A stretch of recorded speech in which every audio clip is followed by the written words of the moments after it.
So this is one of my kind of on the edge plants. This is Livistona nitida.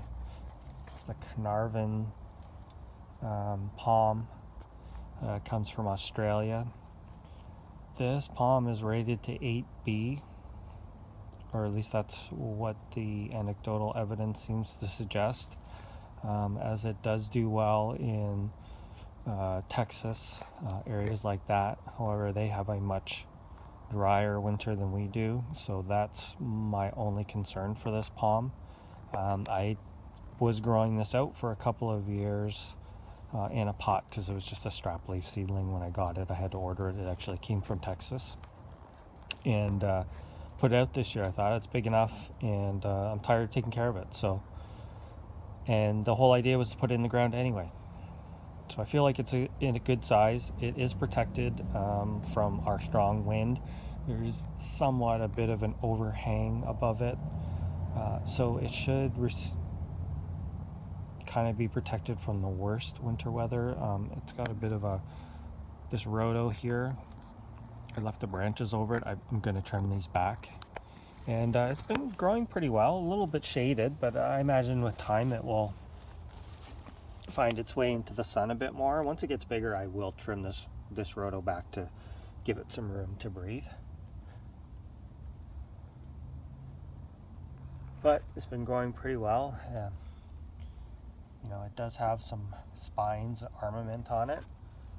It's put out a few fronds this summer, and what I am noticing is that the fronds look flawless. So I have a Washingtonia foliifera palm, and it has black spots all over it already. And this palm does not. Even on these older fronds, there's still a really nice green color.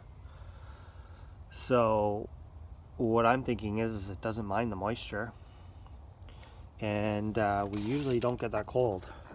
25 seems to be kind of the low I've been recording the last few years. So we shall see how this does. Over time, the fronds will get bigger and a little more droopy.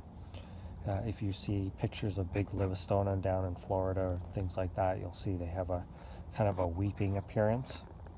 But I think that these are starting to catch on.